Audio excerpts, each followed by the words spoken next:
Very good evening friends. सत श्री अकाल, आदाब, जय श्री राम। कैसे हैं सब आप? मेरी बात करूं तो मैं बहुत अच्छा हूं और होप आप सब भी बहुत अच्छे होंगे। आप अपने अपने सब काम कर रहे होंगे एंड वर्कआउट भी आप सबका चालू होगा, चाहे जो भी हो, कार्डियो हो, वर्कआउट हो, एनीथिंग, योगा, पिलाटेस। आज की टाइम पे तो बहुत सारी चीजें आ चुकी है मार्केट में, बट वर्कआउट करना बहुत ज़रूरी है। मैं हमेशा हर एक वीडियो में बोलता हूँ, being a coach and therapist, body को ट्रेन करना बहुत ज़रूरी है, साथ ही साथ उसका रिकवरी भी बहुत ज़रूरी है। रिकवरी इन टर्म्स ऑफ सिर्फ रेस्ट और डाइट नहीं। आज का जो टॉपिक है मेरा, वो है रिकवरी मतलब क्या। सिर्फ वर्कआउट ही बॉडी के लिए क्या बोलना चाहिए आपको? हाँ, सिर्फ वर्कआउट ही इम्पोर्टेंट नहीं है बॉडी के लिए, या फिर सिर्फ डाइट ही इम्पोर्टेंट नहीं है। या रिकवरी का मतलब है कि आप इन टर्म्स ऑफ बॉडी को और कैसे आप ट्रेन कर रहे हो। क्योंकि क्या होता है, जब हम फॉर एग्जांपल, अगर मैं एग्जांपल लूँ, किसी गाड़ी का एग्जांपल लेते हैं कि अगर बहुत टाइम से आपकी गाड़ी अगर आपके गैराज में खड़ी है, बहुत टाइम के बाद आप निकालते हो, सबसे पहले आप क्या कराते हो? उसका सर्विसिंग कराते हैं। और सर्विसिंग में बहुत सारी चीजें होती है, बट बेसिक जो होता है उसका चेन ऑयलिंग होता है, क्योंकि चेन में कहीं ना कहीं जंग लग जाता है। ठीक है, उसके व्हील में घूमने में प्रॉब्लम होती है। या फिर अगर आप गाड़ी को चला भी रहे हैं, बहुत समय तक लंबा चला रहे हैं, चेन ऑयलिंग नहीं हुआ तो चेन में आवाज आने लगता है।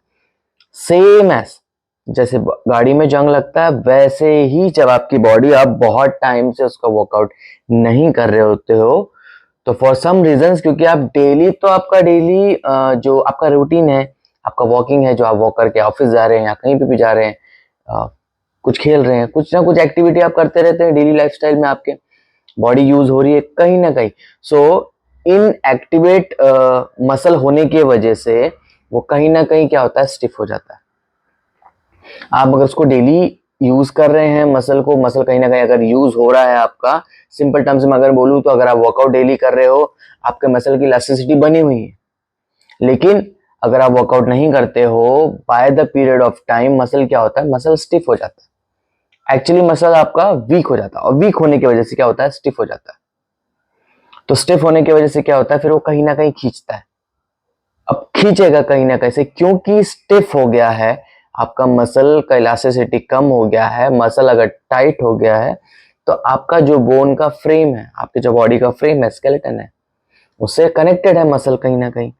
अब इस साइड का मसल कहीं ना अगर टाइट हो गया, अगर वो इधर से खींच रहा है, तो जाहिर सी बात है इधर का शोल्डर नीचे आ जाएगा, या कुछ हिप नीचे आ सकता है। इस साइड का मसल ने पुल किया तो इस साइड का इम्बैलेंस आएगा, तो आपका बॉडी का पोस्चर जो सीधा था वो कुछ ऐसा हो सकता है। ये सब प्रॉब्लम्स आ सकती है वर्कआउट के टाइम पे, क्योंकि अभी के टाइम पे बहुत कॉमन है, बहुत से ऐसे लोग हैं जो आईटी में काम करते हैं, और आईटी में जो काम करते हैं उनका बॉडी का पोस्चर कैसा होता है, कुछ ऐसा होता है, ऑल द टाइम लैपटॉप, या फिर जो नहीं कर रहे हैं वो मस्त अपने काउच में बैठे हैं और कुछ ऐसा, ये पोस्चर होता है। इस पोस्चर की वजह से क्या होता है, over the period of time आपका नेक स्टिफ हो जाता है, क्योंकि ये पोस्चर पोस्चर इम्बैलेंस की वजह से प्रॉब्लम आता है। आईटी वालों को लोअर बैक का प्रॉब्लम आता है, क्योंकि 8-8, 10-10 घंटा, 12-12 घंटा वो चेयर पे ही बैठे होते हैं। तो उस वजह से बॉडी का पोस्चरल इशू के वजह से कहीं ना कहीं मसल इम्बैलेंस होता है, और वो प्रॉब्लम्स क्रिएट होता है वो। लेकिन हमें समझ में नहीं आता है, हमें क्या लगता है, अरे यार ये पेन क्यों हो रहा है, पिंचमेंट क्यों आ रहा है, वर्कआउट तो हम सही कर रहे हैं, रेस्ट भी ले रहे हैं, रिकवरी भी ले रहे हैं, सप्लीमेंट्स भी ले रहे हैं, फिर प्रॉब्लम कहाँ आ रही है? प्रॉब्लम रिकवरी में, आपके रिलीजिंग पार्ट में आ रही है। क्योंकि सिर्फ वर्कआउट करना ही आपके आपका एक काम नहीं है। आपके बॉडी को आप वर्कआउट करके सुधार नहीं रहेंगे, उसको अच्छा नहीं रखें, आपको रिकवरी पार्ट पे भी जाना पड़ेगा। और रिकवरी के अंदर आता है आपका रिलीजिंग पार्ट, आपका स्ट्रेचिंग पार्ट। डेली जो आप स्ट्रेचिंग करते हैं, प्री वर्कआउट, पोस्ट वर्कआउट, वो तो अलग चीज है ही। लेकिन अगर आपके इर्द गिर्द कोई भी, अगर आपका अच्छा ट्रेनर है, कोई अच्छा आपका थेरेपिस्ट है, तो बिल्कुल उनके पास जाइए, उनसे सेशन लीजिए, क्योंकि स्ट्रेचिंग करना बहुत ज़रूरी है। आपका फेशिया, आपका मसल, तभी वो ग्रो करेगा। क्योंकि ये बहुत कॉमन चीज़ है कि मेनली बॉयज़ इस चीज़ को रिलेट कर पाएंगे, अगर वो रिलेट कर पा रहे हैं तो। क्या होता है कि हम सालों साल वर्कआउट करते हैं, मोस्टली बाइसेप का एग्जांपल लेते हैं, बहुत कॉमन है।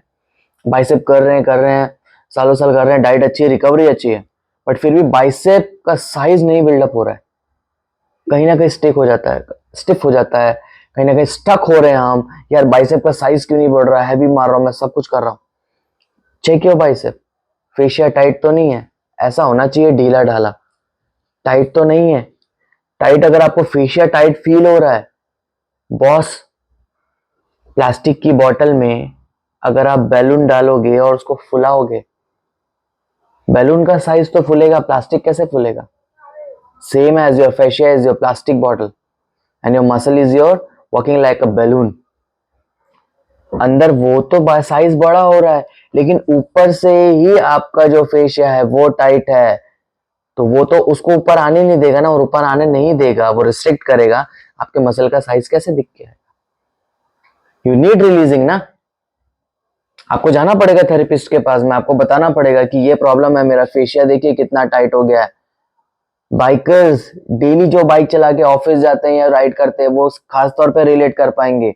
एक टाइम के बाद में फिंगर्स में प्रॉब्लम चालू हो जाती है, सेंसेशन आता है, यहाँ मालिक प्रॉब्लम यहाँ नहीं है, प्रॉब्लम ये मसल्स हैं आपके एक्सटेंसर्स, ये जब टाइट हो जाते हैं ना, तो जब मसल टाइट होता है, मैंने क्या कहा आपसे, जब मसल टाइट होता है वो क्या करता है, वो खींचता है, कॉन्ट्रैक्ट हो जाता है।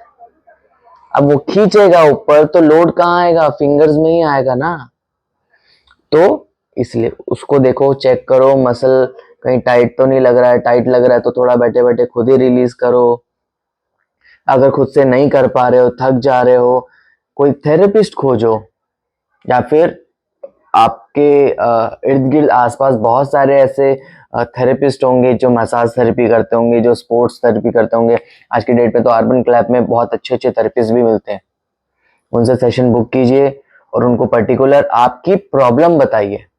आप प्रॉब्लम नहीं बताएंगे, उनको क्या लगेगा कि हाँ इनको मसाज कराना है, स्पोर्ट्स मसाज कराना है, डीप टिश्यू कराना है, तो वो ज्यादा प्रेशर डालेंगे, लेकिन उनके पास भी एक टाइम बॉन्डेज होता है, 60 मिनट्स का होता है, 90 मिनट्स का होता है, उसमें उनको फुल बॉडी कवर करना होता है। तो फुल बॉडी जब वो कवर करेंगे तो आपकी प्रॉब्लम में वो सिर्फ आपको हार्डली 5 मिनट या 10 मिनट ही दे पाएंगे। क्यों? क्योंकि आपने अपनी प्रॉब्लम नहीं बताई। तो आप क्या कर सकते हो, जो जनरल क्लाइंट है जिनको सिर्फ जनरल रिलैक्सेशन चाहिए बॉडी का, वो सिंपल डीप टिश्यू या नॉर्मल स्वीडिश मसाज भी करा के रिलैक्स कर सकते हैं। 10 दिन में एक बार कराओ या 15 दिन में एक बार कराओ, बट कराओ, रिलीजिंग पार्ट है, कराओ। बट जो भी व्यूवर्स में से जो भी कोई प्रॉब्लम, पर्टिकुलर प्रॉब्लम से गुजर रहा है, check with your physio first, physiotherapy को के पास में जाइए, फिजियो से कुछ सेशन कीजिए, कंसल्ट कीजिए, पोस्ट दैट कोई अच्छा थेरेपिस्ट खोजिए जो आपको ये काम करके दे। क्योंकि फिजियो आफ्टर मतलब क्या बोलना चाहिए, जाहिर सी बात है, कोई इंजरी अगर आपको होता है तो डॉक्टर के बाद में आप फिजियोथेरेपिस्ट के पास में ही जाते हैं, या फिर सबसे पहले कोई अगर इंजरी हो गई जिम में तो आप फिजियो से ही कंसल्ट करेंगे। बट फिजियो के बाद क्या, फिजियो का आप सेशंस करा लिए, ठीक हो गया, उसके बाद तो रिहैब पार्ट आता है।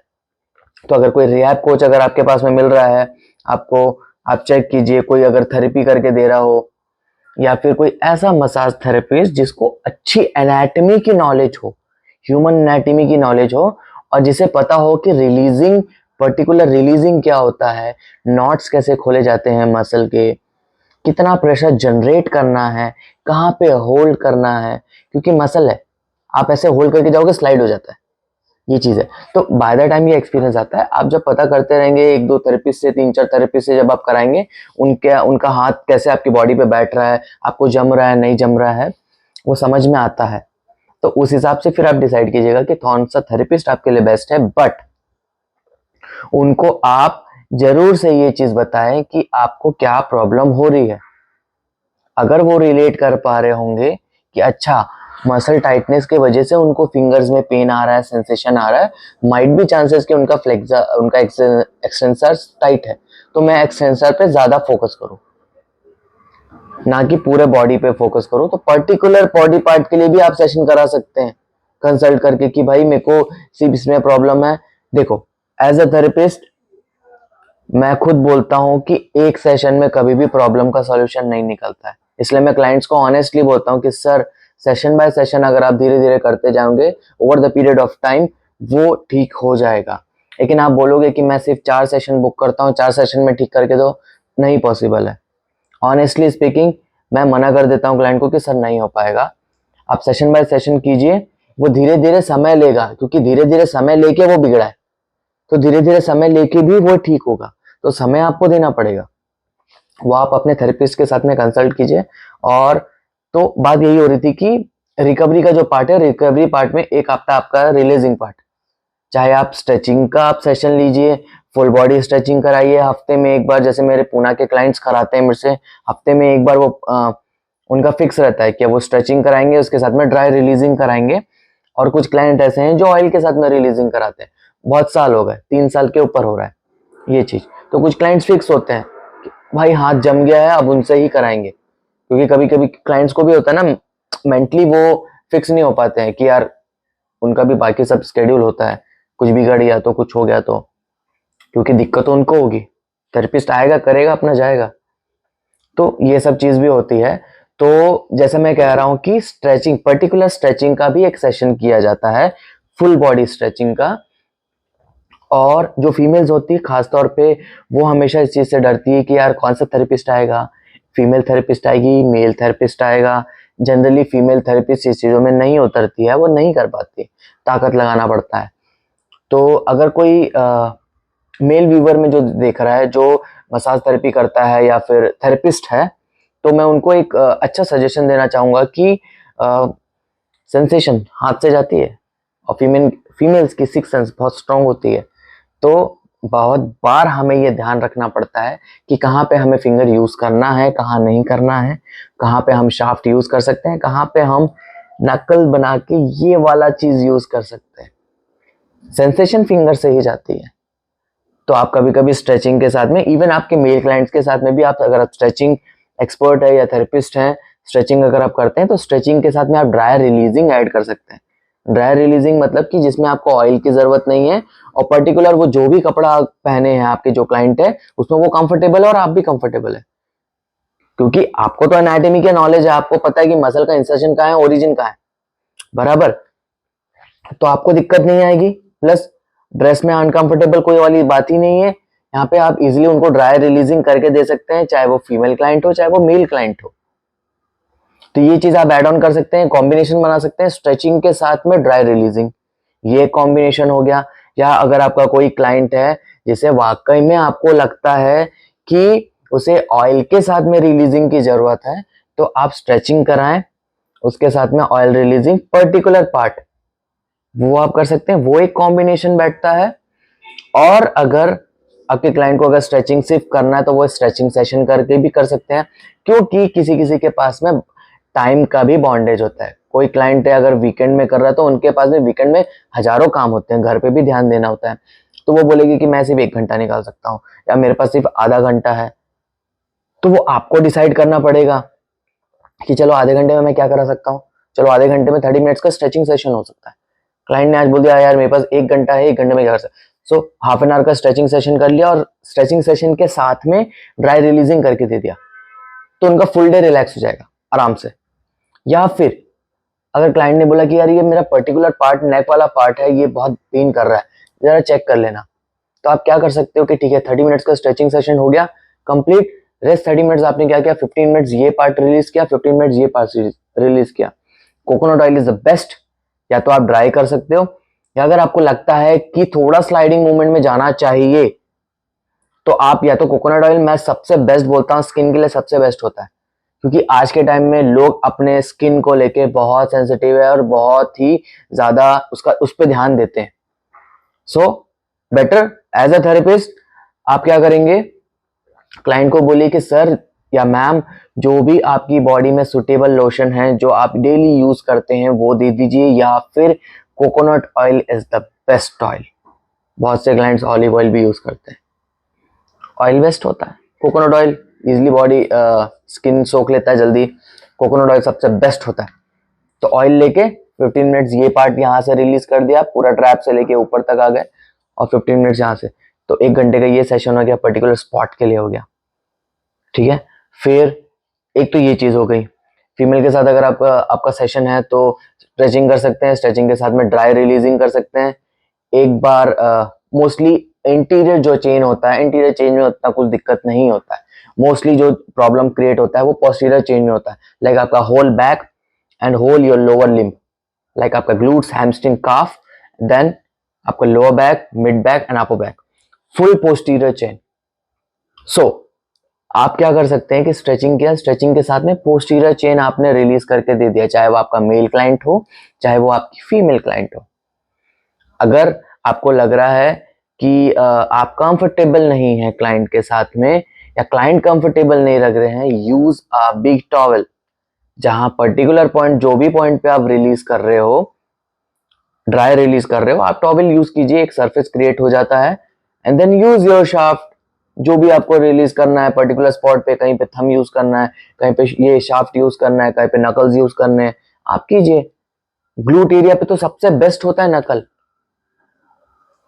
बहुत ही अगर मेल क्लाइंट है, अच्छा मसल मास कैरी कर रहा है, तो आप एल्बो यूज कर सकते हैं, उसका भी एक अलग टेक्निक होता है। शायद आपको पता होगा, व्यूवर्स में अगर कोई देख रहे होंगे इस वीडियो को तो आपको पता होगा, बट मोस्टली नकल्स अगर आप यूज करते हैं हैमस्ट्रिंग के लिए भी वो बेस्ट होता है। तो मेरे कहने का मतलब वही था कि रिकवरी पार्ट में आपका स्ट्रेचिंग भी आता है, आपका रिलीजिंग भी आता है, आपका स्पोर्ट्स डीप टिश्यू भी आता है, और पर्टिकुलर मायोफेशियल रिलीज भी होता है।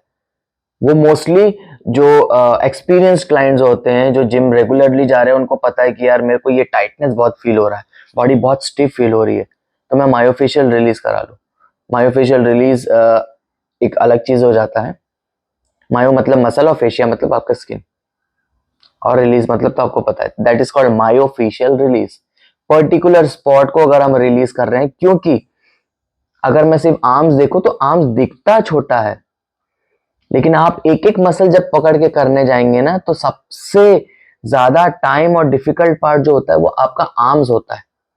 क्योंकि आप एक्सटेंसर रिलीज करोगे, एक एक मसल पकड़ोगे, उसके बाद में आप फिर फ्लेक्सर्स पे आओगे, फिर यहाँ पे सुपिनेटर भी आएगा, फिर ये खत्म होने के बाद में ब्रेकियोरेडियलिस में आप आओगे, रेडियलिस मसल को आप अलग से वो करोगे, फिनिश करने के बाद में आपका ब्रेकियाई का मसल आता है, फिर इसके दो अलग है जो हेड्स है, लॉन्ग हेड शॉर्ट हेड, वो अलग भागते हैं, ठीक है। फिर इसके पीछे आपका ट्राइसेप आता है।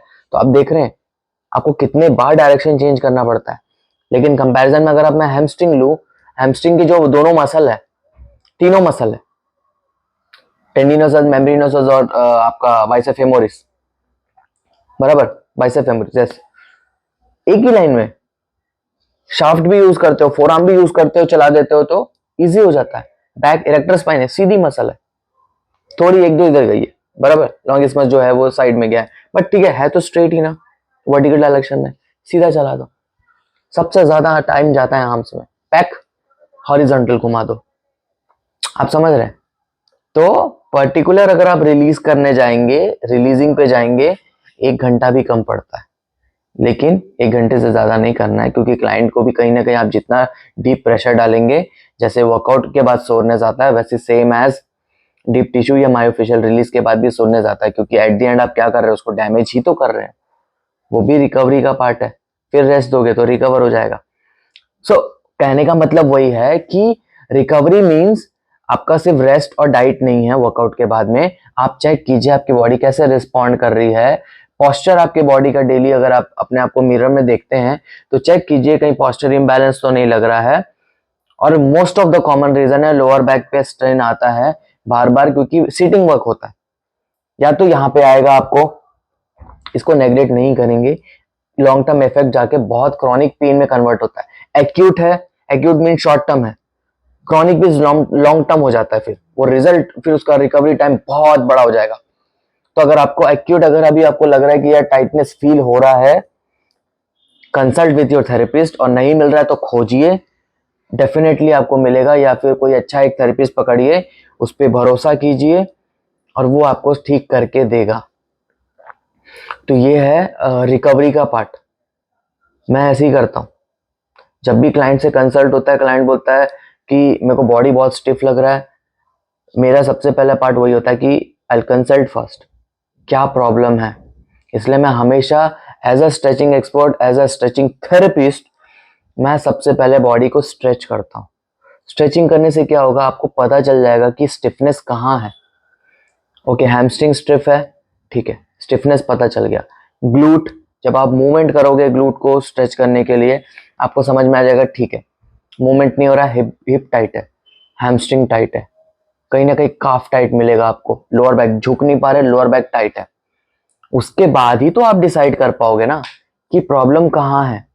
आप डायरेक्टली तो ऐसे नहीं कि ठीक है अच्छा ठीक है प्रॉब्लम यहाँ पे हो रहा है, डायरेक्टली रिलीजिंग चालू कर दिया।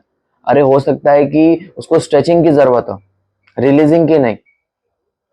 अब कोई क्लाइंट ऐसे होते हैं, लेकिन अगर किसी को रिलीजिंग की जरूरत है तो उसको स्ट्रेचिंग भी हेल्प करेगा। आप समझ रहे हैं? तो डायरेक्टली रिलीजिंग में नहीं कूद जाना है, कूद भी जाते तो अच्छी बात है, बट स्ट्रेच कीजिए। स्ट्रेच करेंगे, थोड़ा फेशियल स्ट्रेच होगा, ऊपर से वो खुलेगा, मसल स्ट्रेच होगा, मसल को खुलवाइए। आज की डाइट में तो बहुत सारी चीजें आ गई है, कपिंग है, स्क्रैपिंग है, गन थेरेपी है। गन थेरेपी हर कोई कर सकता है। अगर व्यूअर्स में कोई भी थेरेपिस्ट अगर देख रहा है, मैं यही कहूंगा एक एटलीस्ट 15-20,000 के गन में इन्वेस्ट कीजिए एंड डू प्रैक्टिस।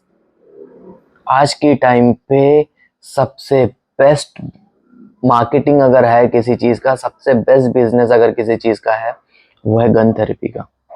आप बेस्ट कॉम्बिनेशन बना के, अपना ओन क्रिएटिव स्टाइल बना के, जैसे कि मैं करता हूं, अपना एक ओन स्टाइल क्रिएटिविटी बना के आप उसको सेल कर सकते हो। आप अपने आप को बेच सकते हो कि हाँ मेरे पास ये टैलेंट है, मेरे को गन थेरेपी आता है, मैं स्ट्रेचिंग थेरेपी हूँ, थेरेपिस्ट हूँ, मैं एक पर्सनल ट्रेनर हूँ। It's a good combination. जब ये कॉम्बिनेशन आपके क्लाइंट को मिलेगा, जब आपका क्लाइंट आपसे ट्रेनिंग लेने आएगा, जब आप उसको बताएंगे कि मैं एक पर्सनल ट्रेनर हूँ, प्लस मुझे मेडिकल इंजरीज का भी नॉलेज है, प्लस मैं स्ट्रेचिंग करता हूँ, और मैं एक मोबिलिटी कोच हूँ, मुझे गन थेरेपी भी आती है। जाहिर सी बात है, जब आप आपके क्लाइंट को ट्रेन करोगे, और अगर आपको एक रिहैब का क्लाइंट मिलता है, लाइक से कि उनको स्लिप डिस्क हुआ है, या फिर टेनिस एल्बो है, या फिर उनको क्या बोलना चाहिए एसीएल से रिकवर करके आ रहे हैं, तो अगर आपको कोई ऐसा क्लाइंट मिलता है तो डेफिनेटली आप उनको पहले मोबिलिटी कराएंगे, फिर स्ट्रेचिंग कराएंगे, फिर एक्सरसाइज वैसे कराएंगे, एक्टिवेशन पार्ट कराएंगे, और लास्ट में एंड में आप क्या करेंगे, आपके अगर गन है और अगर आप एक्सपीरियंस्ड है गन के साथ में, तो आप थोड़ा गन भी घुमाएंगे। तो आपके क्लाइंट को क्या होगा, आपको क्लाइंट को ये पता रहेगा कि मेरे ट्रेनर को वर्कआउट से लेके रिकवरी पार्ट से लेके everything, it's a good combination that you carry. तो आपका ट्रेनर तो आपका क्लाइंट आपको कभी छोड़ के नहीं जाएगा, क्योंकि उनको पता है कि जिस दिन मेरा वर्कआउट करने का मन नहीं है, उस दिन मेरा ट्रेनर है जो मुझे एक रिलीजिंग सेशन भी दे सकता है। This is what I am saying, I am trying to saying कि सिर्फ पर्सनल ट्रेनिंग ही नहीं, रिकवरी पार्ट पे भी आपका ध्यान होना चाहिए, और रिकवरी पार्ट पे भी आप जाइए। मैं ये नहीं कह रहा कि बीइंग अ पर्सनल ट्रेनर आपको न्यूट्रिशनिस्ट भी बनना है तो आप न्यूट्रिशन भी कर लो, आप स्पेशल पॉपुलेशन भी कर लो, आप सब कुछ कर लो। आप सब कुछ मत करो। आदमी सिर्फ एक ही चीज में स्पेशलिस्ट बन सकता है, पीएचडी भी एक ही चीज में होती है। डॉक्टर भी 1 साल एनाटॉमी पूरा वो पढ़ने के बाद में अलग अलग स्ट्रीम्स में चले जाते हैं। कोई कार्डियोलॉजिस्ट बन गया, कोई कुछ बन गया, कोई कुछ बन गया। तो हमें भी वो ऐसा पूरा सब खिचड़ी नहीं बनाना है। नॉलेज हर चीज की होती है, but being a personal trainer आप भी अपने अंदर की स्पेशलिटी को पहचानिए। जो मैं कहना चाह रहा हूं आप लोगों से,